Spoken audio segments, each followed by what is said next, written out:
Começa agora o BTcast. Teologia é nosso esporte. Minhas amigas, mais um podcast, mais um BTcast, o seu podcast semanal. Receber aqui na nossa casa, na sala do Bibotalk, vamos receber convidados muito especiais, Ziel Machado, Valdir Steuernagel e Isabelle Ludovico, para falar sobre a formação espiritual, sobre que você vai sentir isso ao ouvir este podcast. Mas antes, os recados paroquiais.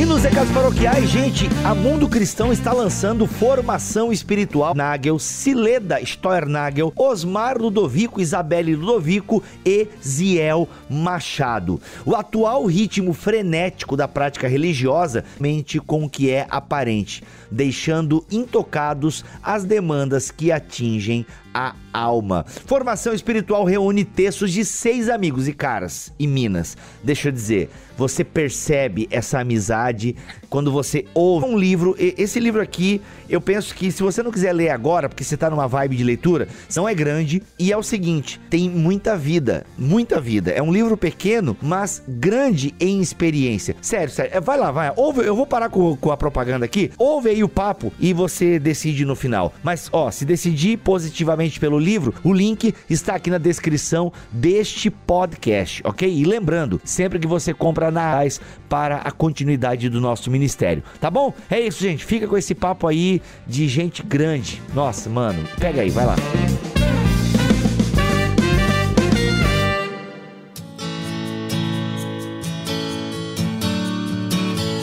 Gente, neste BTcast dessa semana, nada melhor do que receber pessoas que já estão há anos contribuindo para a formação espiritual. Chegamos em outro patamar aqui no Bibotalk. É com muita alegria que eu recebo aqui no BTcast dessa semana Ziel Machado, Valdir Steuernagel e Isabelle Ludovico. Sejam muito bem-vindos aqui no Bibotalk. Eu queria, gente, que vocês, começando pela Isabelle, se apresentassem um pouquinho para o público do Bibotalk. Ok, primeiro quero agradecer o convite, muito bom estar aqui com vocês. Eu sou psicóloga, sou também mãe de 2 filhos e avó de 6 netos.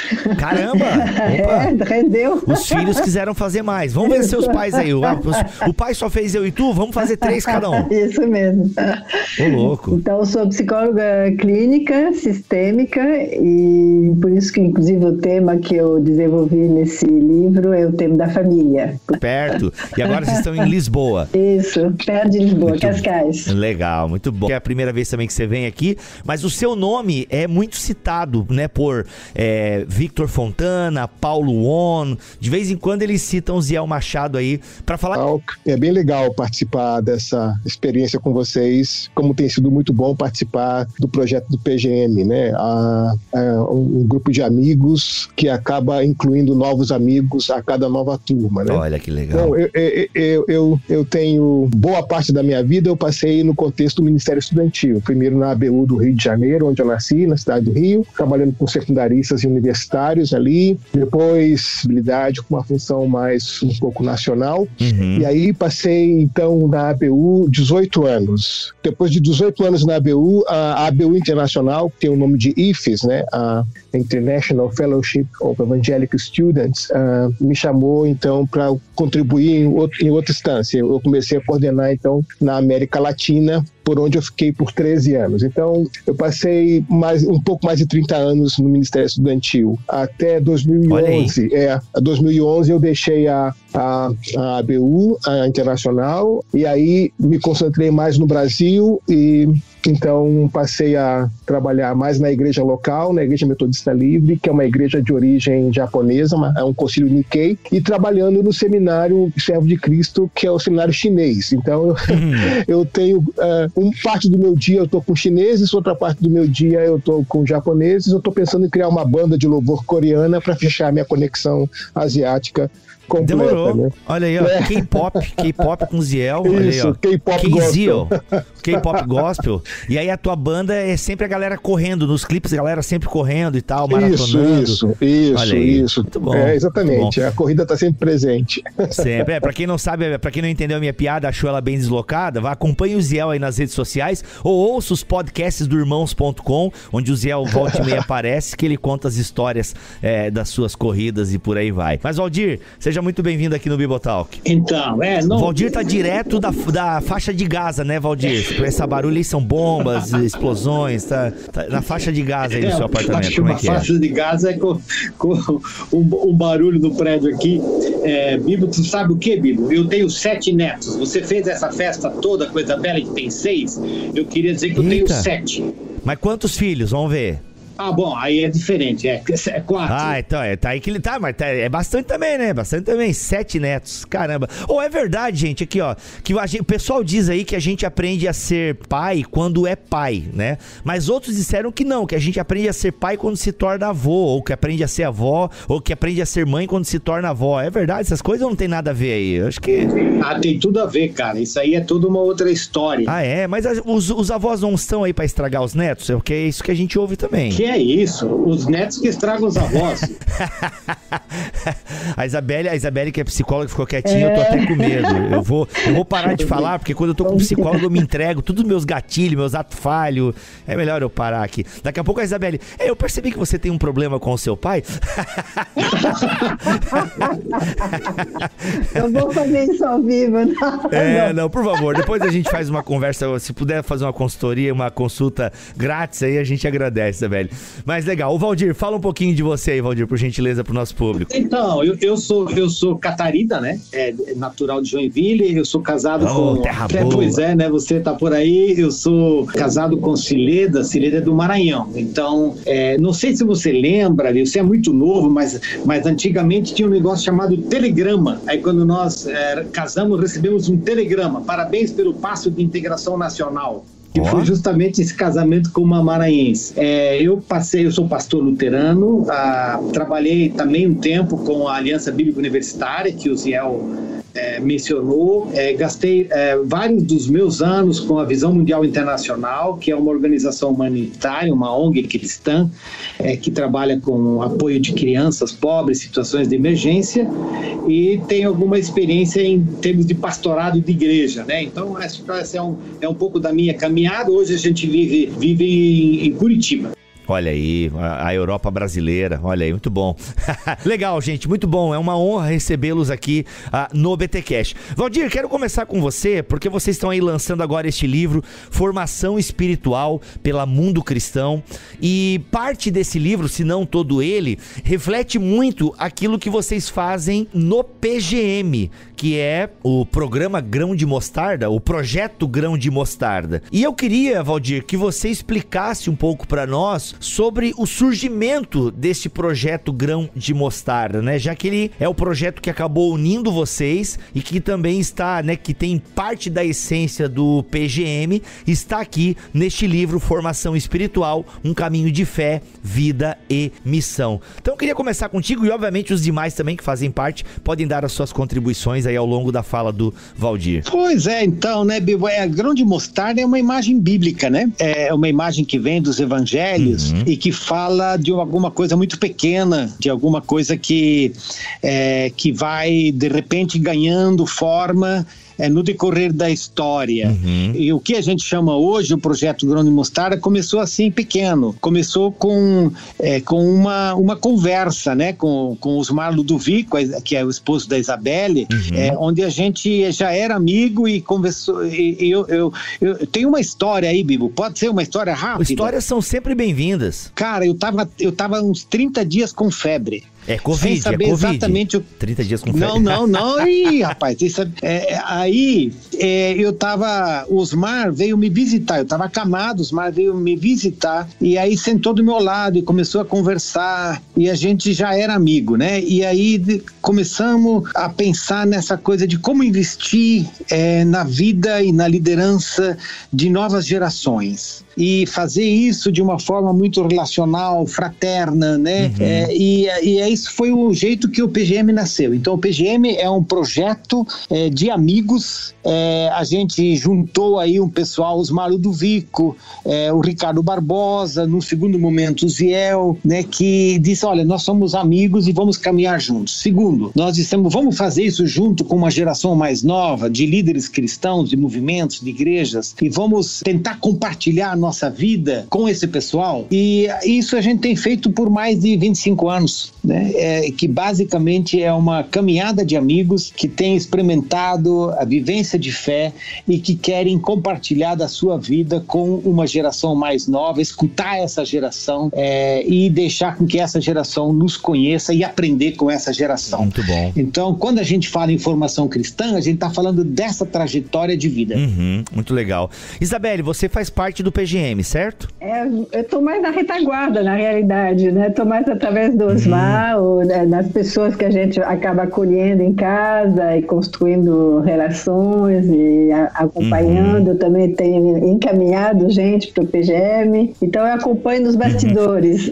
Entendi. Eu puxei você para a conversa porque a minha pergunta seria, o PGM, né, essa mentoria, essa formação espiritual, ela está restrita a líderes homens ou mulheres também têm acesso ao PGM? Como é que funciona esse ingresso ao PGM? Como é que funciona? O que é, em última análise? Então, acho que é uma coisa muito legal, justamente que é misto, acho que é meio a meio, homem e mulher, e em termos dos que estão ministrando, tem a Cileda, que está sempre presente, eu nos bastidores, e acho que é muito bom essa parceria, né, homem e mulher, e essa caminhada de muitos anos, e que acaba reverberando na vida das pessoas, né, nas relações que a gente vai construindo, nessa rede que se constrói e que vai se fortalecendo na caminhada. Eu acho linda essa parceria, né, homem e mulher, essa proposta de realmente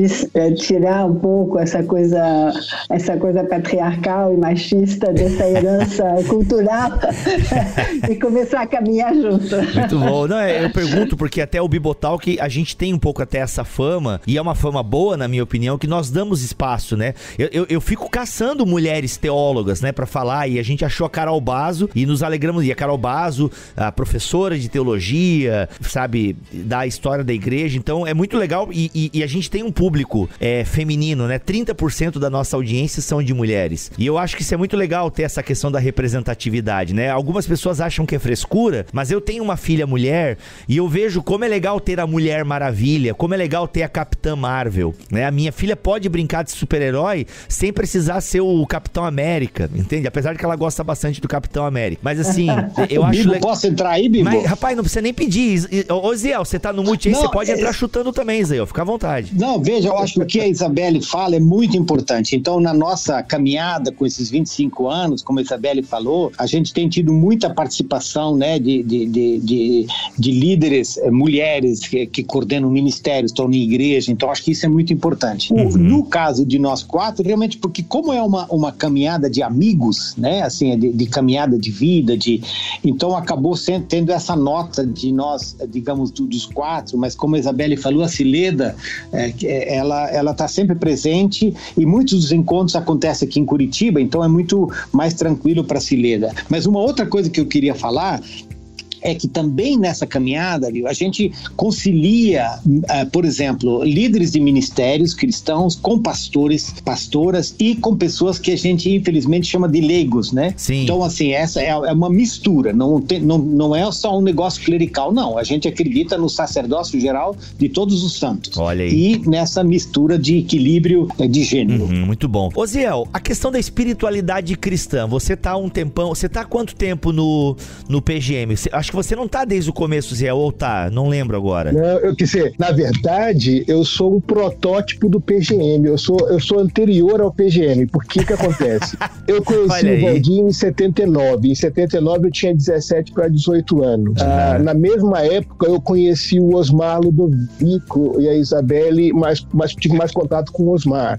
Participei de uns eventos com o Osmar lá no Rio de Janeiro. Depois, em 89, eu participei no Congresso Lausanne, Filipinas, como parte da geração jovem Lausanne, o pessoal abaixo de 30 anos. Olha aí. Quando eu conheci o Ricardo Barbosa. Então, assim, esses 5, a Isabelle, o Osmar, a Cileda, Valdir e o Ricardo, já me influenciaram desde muito cedo. Então, quando eu chego na ABU, os textos que eu vou lendo são textos do Valdir, Caminhando contra o Vento e outras coisas mais que ele vai organizando de missão. Então, assim, eu sem fazer parte do PGM, porque o PGM não existia nessa época, eu já era meio que um protótipozinho do que seria depois o PGM, né? Olha aí, poxa, então é um case de sucesso aí, pensando na linguagem do mundo, é um case de sucesso? Não sei se minha esposa diria isso, né? Preciso perguntar pra ela.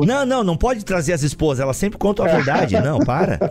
Pois é, então, mas assim, essa geração, esses meus amigos, como eu sou um pouco mais novo, eu fui muito influenciado por eles na minha juventude. Eu me lembro de um encontro que eu participei com o Osmar, lá no Rio, em Nova Iguaçu, olha só, em Nova Iguaçu. O Osmar fez uma dinâmica na linha de espiritualidade, e a dinâmica era o seguinte, ele dividiu o grupo em pequenos grupos de 5 pessoas, cada um desses grupos era um bote, e esses botes estavam afundando e só tinha uma boia salva-vida.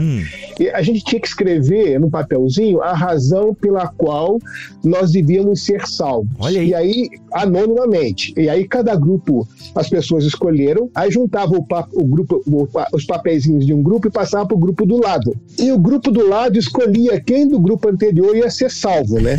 E depois o Osmar lá na frente chamou os 10 nomes, as 10 razões pelas quais as pessoas foram salvas. A primeira que ele chamou foi a minha razão, né? E eu saí, assim, todo moleque, skatista, carioca, 17 anos, meio guri. Levantei rindo, assim, do meu jeito um pouco extrovertido, talvez um pouco mais exagerado. E quando eu cheguei na frente, o Osmar olhou para mim com aquela cara séria e disse assim, Ziel, essa é a razão pela qual você quer continuar vivendo? Eu falei, essa é a razão. Aí ele fez a seguinte pergunta, bom, que relação há entre a razão que você apresentou e a vida que você tem hoje? E eu disse, nenhuma, Osmar, nenhuma. Uau. Aí ele fez a pergunta mais dura, ele disse, bom, o que te faz crer que você vai estar vivo amanhã? Se essa é a razão pela qual você deve viver, por que você não vive essa razão hoje? Isso me desmontou por completo. Caraca, caiu do skate. Eu caí do skate, mudou meu eixo vocacional. Então desde muito cedo, essa capacidade de fazer perguntas desse grupo, de perguntas que mexem profundamente com a gente, que reorienta a nossa vida ou chama a gente para botar o pé no chão, isso me marcou muito. E aí, posteriormente, alguns anos depois, eu fui convidado a fazer parte do PGM. Então, o moleque foi andar com seus mestres e mestras. Então é uma alegria dobrada nesse sentido, né? Que legal. É um privilégio. É verdade. Muito bom.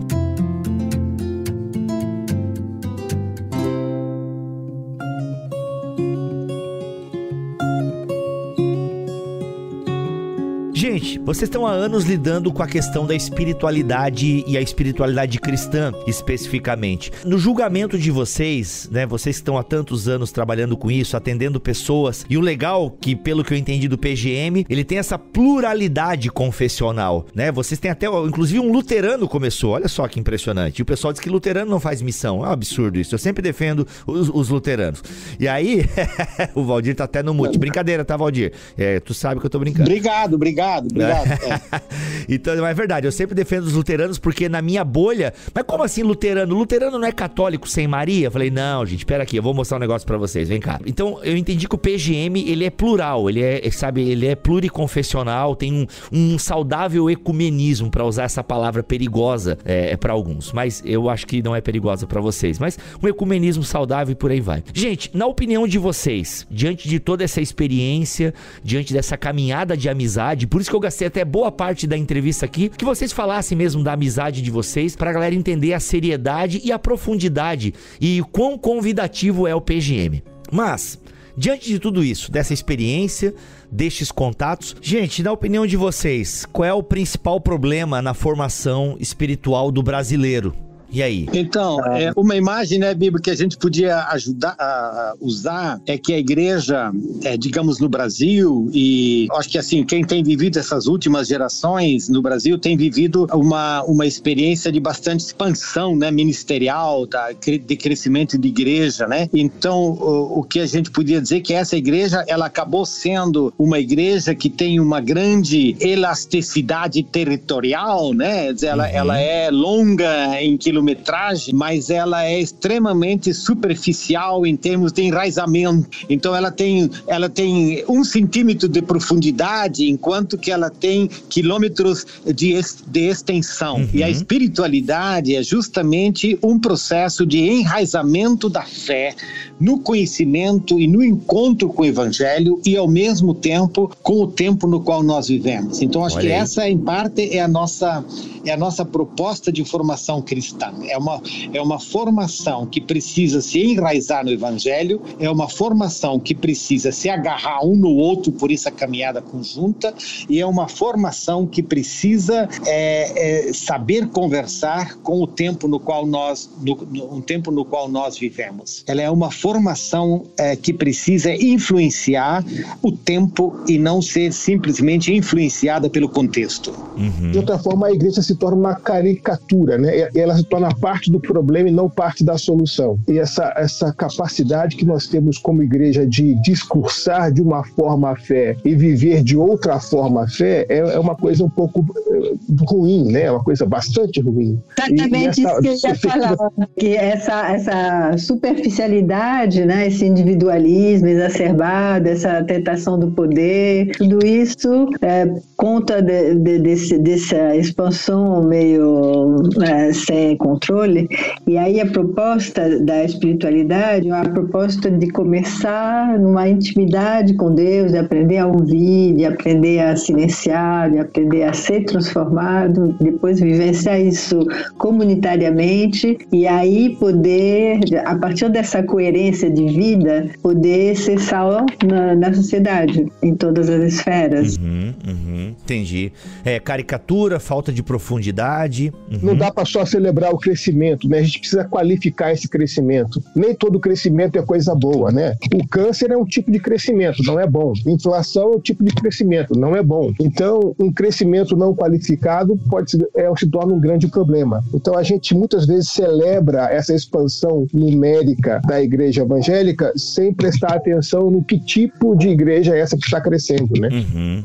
Gente, e essa questão da formação espiritual e esses problemas apresentados, isso é um problema que começa aonde? Daria pra gente pensar assim, começa no púlpito, começa na falta de discipulado? Porque realmente a gente curte números, né? A verdade é que a maioria da igreja evangélica celebra números. Em reuniões de pastores, a pergunta que se faz, ei, tua igreja tá com quantos membros? Né? Então as pessoas julgam muito pela quantidade de membros que uma igreja tem. Então, a minha pergunta seria isso, onde começa esse problema? Começa no púlpito? Começa na falta de discipulado? Os dois estão ligados? Como é que é? Eu acho que o abraço da fé cristã à cultura acaba deturpando um pouco. Então, essa ideia de progresso, por exemplo, essa ideia da expansão, por exemplo, quer dizer, a ideia da missão cristã é uma coisa, mas a ideia da vinculação dessa expansão com o aspecto numérico tem muito a ver com a mentalidade de progresso. Então, muitas vezes a gente abraça uma cultura e a gente não transforma a cultura, a gente batiza essa cultura e acaba reproduzindo de forma evangélica aquilo que são os paradigmas da cultura na qual a gente está inserido, talvez. Eu acho que outro aspecto é a falta de consciência da nossa história, da história da fé cristã, né? Os evangélicos acham que a igreja começou há 500 anos e jogou fora tudo que aconteceu antes. Então é uma atitude muito arrogante. Na realidade, é muita coisa boa que precisa ser resgatada e muitos erros do passado que a gente tem que evitar e que hoje a gente está repetindo. Né? Então, acho que é um pouco falta de humildade, de olhar para trás e resgatar o que foi bom, que é justamente essa espiritualidade mais meditativa, mais introspectiva, mais de intimidade com Deus mesmo. Muito bom. Não, o que eu ia até fazer uma referência à pandemia, né? Eu acho que o que essa pandemia do Covid aí mostrou pra gente é que nós, nessas últimas décadas, acabamos digamos assim, apostando e investindo numa igreja muito performática, né? Numa igreja de plataforma, de microfone, de auditório, até uma igreja dependente muito do ícone, né? Do ídolo, do ícone, do nome famoso, do gospel, né? Então, eu acho que essa pandemia, ela mostrou que a gente acabou sendo muito essa igreja que vai para a sociedade, muito usando o instrumental, né? Até de marketing, de comunicação da sociedade na qual nós vivemos. E a pandemia mostrou também como que isso, de repente, é frágil quando se tira de nós o microfone, né? E aí, o que de alguma forma, e a performance, e o que fica. Então, eu acho que uma das coisas que o PGM coloca é como que a gente precisa enraizar a fé. Eu acho que um dos nossos princípios é de que a espiritualidade cristã, ela forma a vida e ela não tem atalhos. É um caminho sem atalhos, é um caminho de uma formação contínua que envolve a vida toda e envolve todas as dimensões da vida. E uma das coisas que eu diria, Bibo, que a gente tem sentido, porque uma das coisas que a gente faz é muito contato com geração jovem, e uma geração muito urbana, uma geração diversa, e a gente recebe muita gente que está com muita dificuldade eu não diria com as igrejas, mas com o exercício do poder na igreja, com o tipo de liderança pastoral,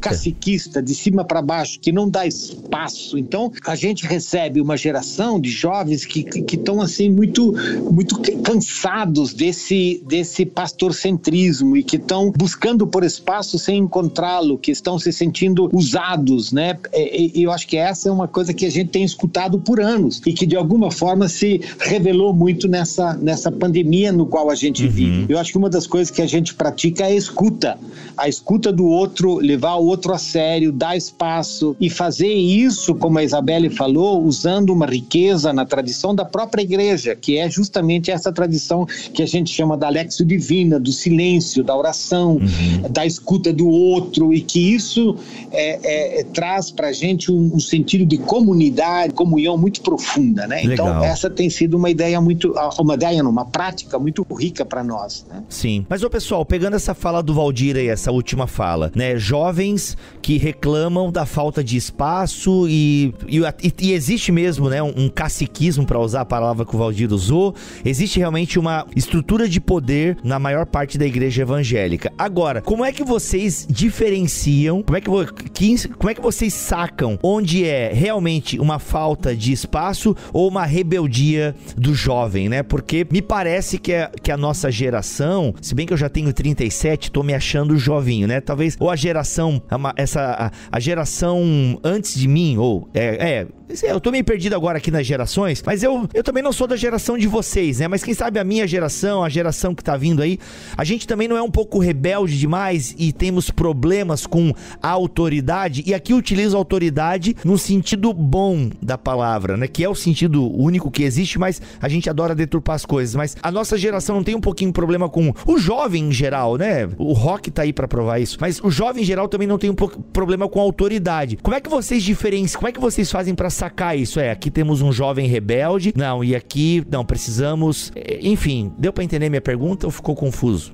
Deu pra entender bem. Agora, eu acho que os jovens que aceitam esse convite de caminhar com pessoas que são, de alguma forma, referência, mas que não são idealizados, que são pessoas de carne e osso, que vão mostrar também as suas fragilidades, suas dificuldades, mas que querem caminhar juntos, não são rebeldes, estão buscando referências, né? Entendi. E só referências humanas, referências coerentes, mas referências que vão poder ouvi-los e construir um diálogo. Porque, de fato, acho que o modelo cristão de igreja é um modelo bíblico, vamos dizer, um modelo que não é hierárquico, né? Que é o corpo, onde cada um tem uma contribuição a dar através dos seus dons, dos seus talentos. E esse modelo hierárquico do pastorcentrismo, é uma deturpação do evangelho, né? Então, acho que a rebeldia é dizer, não, eu não quero ouvir ninguém, eu estou fora, eu sou mais eu, que esse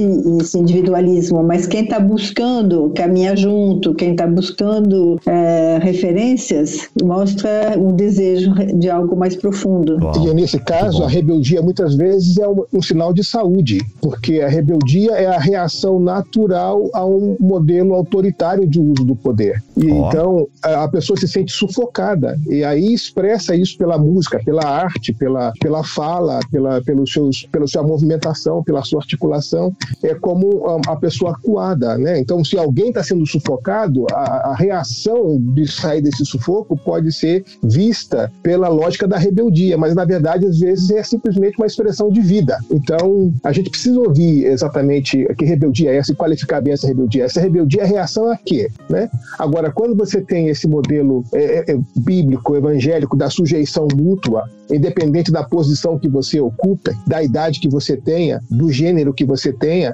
essa sujeição mútua, você modela um outro tipo de relação. E essa relação parte da riqueza do PGM, o que eu vejo nos comentários dos PGMistas, é essa liderança que modela a partir da amizade, a partir da fragilidade, a partir do nosso ponto frágil, não da nossa fortaleza, né? E os jovens convivem com a gente, veem as nossas concordâncias, veem as nossas discordâncias, veem a maneira como nós vivemos, convivem um pouco com as nossas histórias familiares, ouvem as nossas lutas, as dores, e tudo vira matéria-prima para essa formação. Então, muito da rebeldia do mundo é simplesmente uma reação de vida à antivida. Agora, claro, a rebeldia pode virar uma cultura também, uma subcultura, pode virar um modo de vida, né? Uma forma de você marcar sua presença. O que aí eu também já diria que é algum problema emocional importante aí que tem que fazer valer a sua posição, né? Mas o Roberto da Mata que diz que a violência urbana é uma forma de fazer valer a sua presença, muitas vezes. Então, se você não é escutado, você caminha pela barbárie. Já que não me incluem, vão ter que escutar a minha barbárie aqui, vão ter que escutar o meu grito aqui. Então, essas formas sociais de inclusão, né? Não, eu ia lembrar de uma história de novo, né? De um acontecimento. A gente estava num dos grupos, num dos nossos encontros, e aí tinha um dos nossos filhos estava lá, e aí a pergunta né, foi para ele, né? Dizendo, então, como é que é ser filho da Cileda e do Valdir, né? Como é que é esse negócio? Então, e a gente, né, a Cileda sujou, né? Sujou para nós. Mas aí o Marcel, era o Marcel, um dos nossos filhos, e ele disse, olha, eu acho que uma das coisas que eu procuro sempre olhar é o kit coerência. E isso foi uma coisa importante, né? Porque o que ele estava dizendo é de que a gente precisa, né, ser em casa de alguma forma. Como que a gente consegue ser em casa o que a gente é no púlpito, no público, né? Como que a nossa espiritualidade ela determina toda a nossa vida, né? É claro que todos nós temos assim as nossas dores, as nossas dificuldades, né? E esse nosso filho, de repente, ele podia levantar muitos dos nossos problemas também de coerência, né? Mas o que eu queria acentuar é de que, de novo, essa coisa de que nós precisamos de uma espiritualidade que envolva toda a vida e que seja uma coisa que afete a gente, marque a gente por toda a nossa vida. Eu acho que eu concordo com você que você tem expressões, né? Cada geração, ela tem as suas, digamos, as suas luzes e as suas trevas, né? Os seus anjos e os seus demônios. Então, cada geração tem as suas oportunidades e os seus desafios. Então, quando você fala de uma geração mais individualista, né? De uma geração também que tem esses sentimentos essas expressões de desacordo com o processo de hierarquia. E eu acho que uma das coisas que o PGM tem falado, nós precisamos escutar isso. Nós precisamos ser sensíveis ao que cada geração está vivendo, quais são as dores, quais são as angústias, e nós precisamos caminhar juntos, né? E aí, quando a gente procura fazer essa caminhada junto e a gente fala, né, da questão, por exemplo, da escuta mútua, do silêncio, a gente pratica isso, né?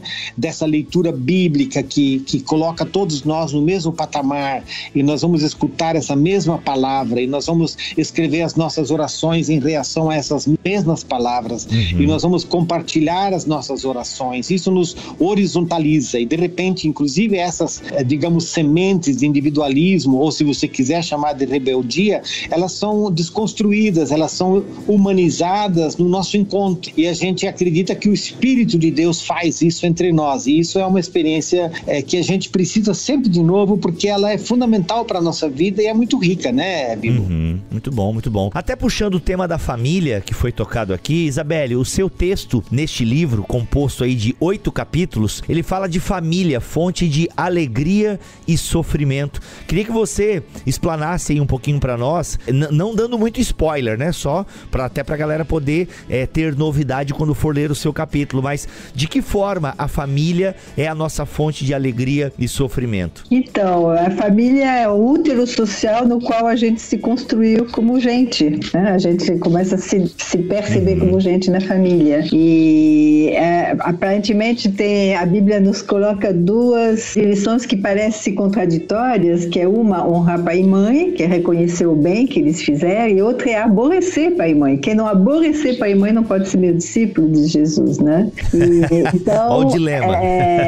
Pois é. Então, como é isso? De poder... a criança, ela vê os pais perfeitos, os heróis, tudo certo, e ela que está errada, se for o caso. O adolescente faz o contrário, né? Acho que os pais estão tudo errado e ele que sabe das coisas. E o adulto começa a fazer esse balanço, né? E dizer o que eu quero guardar dessa herança, o que foi bom e que eu quero continuar e preservar, e o que foi ruim e que eu preciso me libertar. E esse é um exercício que precisa ser feito e que não é automático, porque o automático é repetir o modelo, né? O automático é até fazer aquilo que eu não gostei. Por exemplo, meus pais gritavam, eu não gostava e eu grito com os meus filhos, né? E coisa assim. Então, se não tiver esse trabalho de realmente me libertar desses padrões, desse vão procedimento que os nossos pais nos negaram, né? Como diz a Bíblia, que precisou do sangue de Cristo para nos libertar, então não é uma coisa fácil, é uma coisa realmente que requer uma conversão, um aprofundamento da conversão. Precisa esse trabalho de distanciamento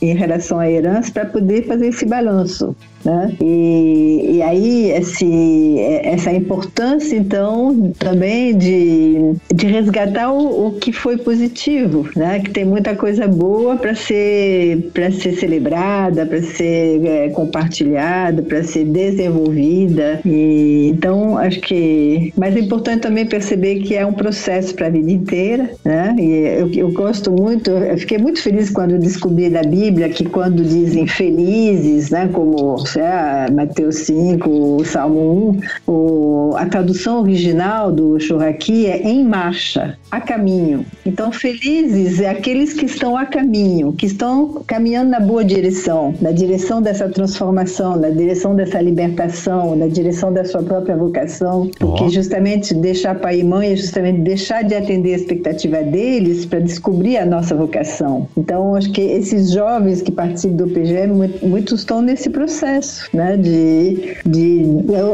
As crianças, normalmente, os filhos buscam a aprovação dos pais, né? E de poder dizer, não, eu não preciso mais dessa aprovação, o que importa é ser aprovado por Deus e eu vou seguir o caminho, perceber que eu tenho luz própria e que tem um caminho que é meu, que vai ser diferente dos meus pais, né? Então, basicamente, o objetivo desse artigo é ajudar as pessoas a refletir sobre as luzes e sombras da sua própria família e fazer esse processo de se tornar original, único, né? De encontrar sua própria unicidade. Sem perder o vínculo. Muito bom, muito legal. Ziel, o tempo perguntou pro tempo quanto tempo o tempo tinha. O tempo respondeu pro tempo que não tinha tempo de responder pro tempo quanto tempo o tempo tinha. E aí? E o tempo teve tempo para responder, né?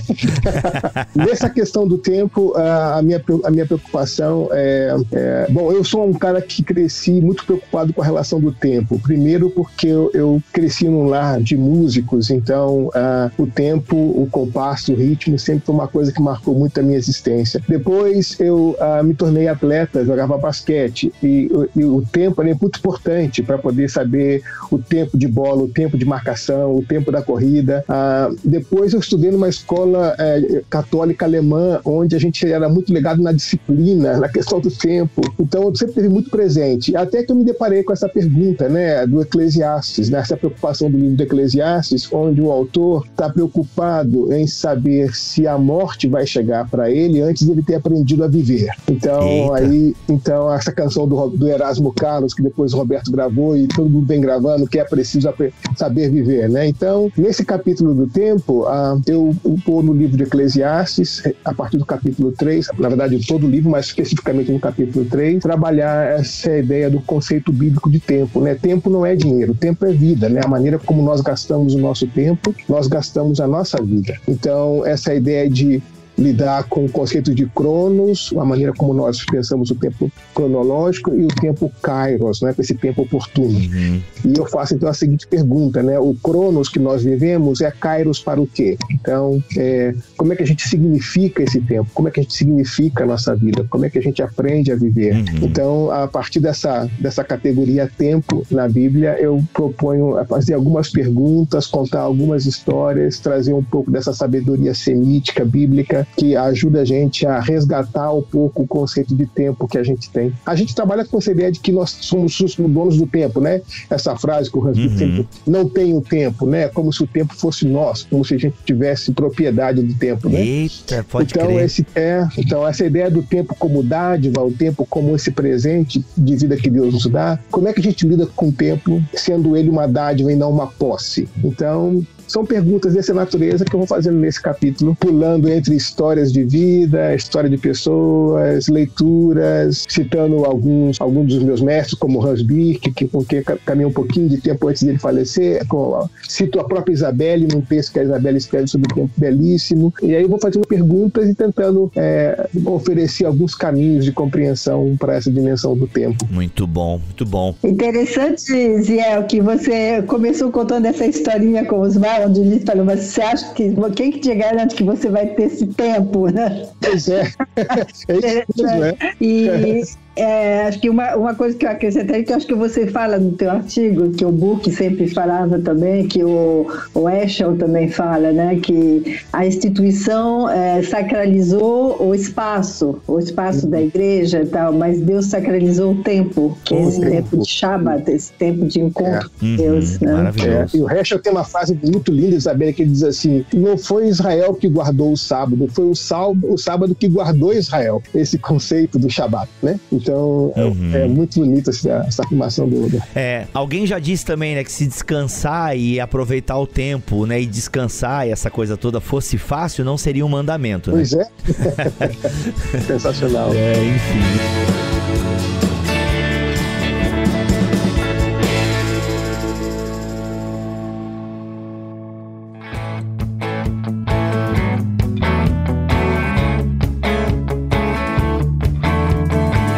Você organizou esse material todo, você é o organizador do livro e também escreveu um texto sobre o Evangelho do Reino, riqueza e desafio. Eu quero só o desafio. Não, eu primeiro, Bigo, eu acho que é importante que esse livro, ele não nasce teoricamente, né? Ele é fruto de uma caminhada de anos. Então, quando a gente olha, digamos, os programas de mais desses 25 anos, a gente percebe um fio vermelho, né? E qual é esse fio vermelho? Esse livro, ele é de alguma forma o fio vermelho. É aqueles pontos que a gente considera básicos para nossa espiritualidade, para nossa caminhada de fé, de vida, de missão, como diz o próprio livro. Então, quando você olha para o índice, você tem um mapa de uma caminhada. Então, o livro é, nesse sentido, testemunhal, né? É testemunho de uma caminhada de vida. Quando a gente chega na questão do Evangelho, eu acho que a gente está dizendo que essa caminhada, ela tem âncora, né? Ela não é uma caminhada simplesmente de amizade, de escuta. Não, ela é uma caminhada com âncora. E a âncora tem a ver com a Trindade, né? Deus Pai, Filho e Espírito Santo. E esse é justamente um dos assuntos do livro. Tem a ver com a igreja como esse lugar, né, da comunidade de fé. Tem a ver com o Evangelho. E que o Evangelho precisa ser continuamente reencontrado encontrado e precisa nos reencontrar. E que à medida que nós vamos aprofundando a nossa caminhada de fé, nós vamos voltando ao Evangelho, ao encontro com Jesus, as palavras de Jesus, o que Jesus nos ensinou e que ele nos modela, né? Então, esse é, de alguma forma, uma das âncoras da própria caminhada do PGM, né? Nós somos pessoas que procuram se encontrar em torno do Evangelho, nós somos pessoas que procuram ancorar a sua vida no Evangelho e que procuram sair para a vida marcados pelo Evangelho. E isso encontra desafios e tem riqueza nisso, não é? Muito bom, muito bom. Gente, olha só, a gente gastou boa parte do podcast aqui falando um pouquinho, né, dessa estrutura, da formação, de como surgiu. Eu acho que vocês puderam sentir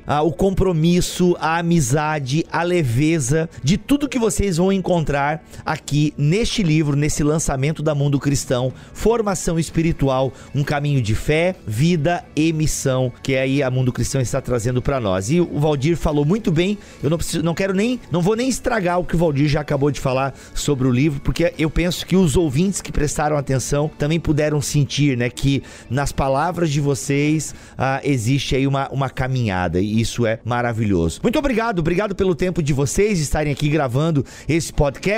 Eu queria dar 1 minuto para cada um, ou 2, fiquem à vontade, se quiser falar até 3 também, para vocês, cada um individualmente, trazer uma mensagem para a igreja brasileira que nos ouve nesse momento. Isabelle, por gentileza. Não sei se para a igreja, mas eu queria dizer assim, primeiro, que esse convívio com jovens nos renova, a gente aprende muito com eles, a gente se atualiza, a gente se complementa e é muito bom. Outra coisa, essa questão de que a vida cristã é um processo de transformação contínua, né? E, como eu falei, essa coisa está em marcha. E em relação às nossas raízes, então, na verdade, nós precisamos de raízes e asas. Então, resgatar essas raízes em Deus, no amor de Deus, né? Aprofundar as nossas raízes nessa intimidade com Deus para poder voar, para poder viver essa vida plena que Deus nos convida a viver através de Cristo e no Espírito. Então esse é um convite para todos nós, num processo assim de caminhar, de cair, de apoiar um ou outro, de chorar com os que choram, se alegrar com os que se alegram e de se humanizando e resgatando a nossa essência no caminho. Muito bom.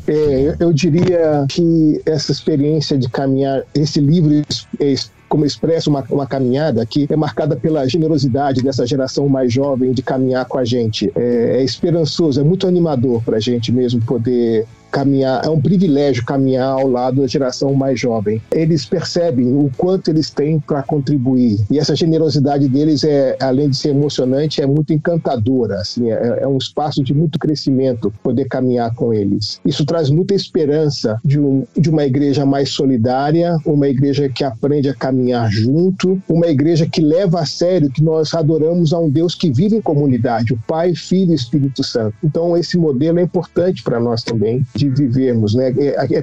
Pela nossa unidade, pela forma de como nós vivemos a nossa fé em comunidade, que o mundo vai conhecer quem de fato nós somos e o Deus que nós servimos, né? Então, o PGM tem sido uma experiência de um sinal de esperança muito grande.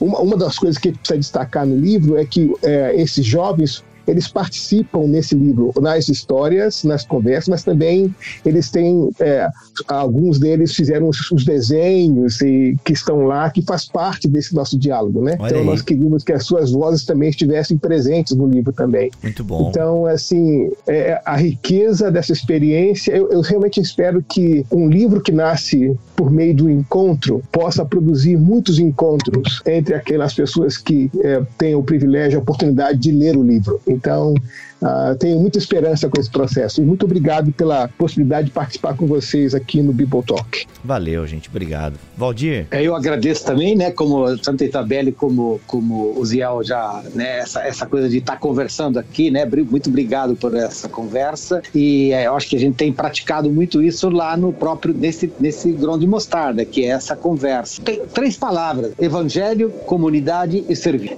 Né, o evangelho como essa boa nova, Jesus Deus coloca diante de nós e que cativa a gente continuamente. Então, nós somos essa comunidade que quer escutar e seguir o Evangelho. Segundo lugar, comunidade, solidariedade. A gente não faz isso sozinho, ninguém caminha sozinho, a gente não pode caminhar sozinho, a gente precisa um do outro. E fazer isso intergeracionalmente falando, não é? É um grande testemunho. Então, viver a fé em comunidade e em solidariedade. E em terceiro lugar, serviço, que ninguém de nós vive a fé cristã para si. O Evangelho não é um produto de consumo, ele é um jeito de viver e é um jeito de descobrir o outro. O amor para o qual Jesus nos convida, ele se expressa nesse abraço, nesse carinho, nessa busca do outro e servir ao outro. Então, Evangelho, comunhão e serviço são, digamos, 3 palavras âncoras para essa nossa caminhada, né? E a caminhada continua. A gente está pensando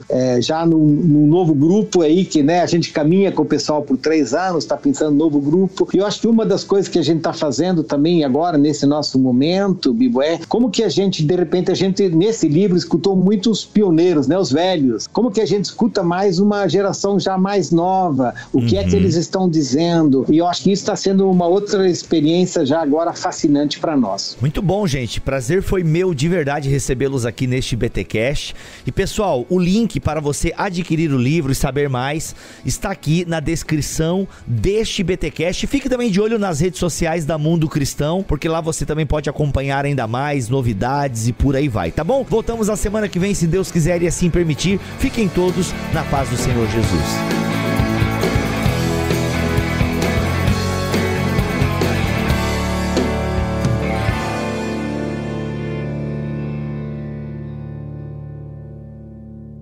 Este podcast foi editado por Tuller Bibotalk Produções.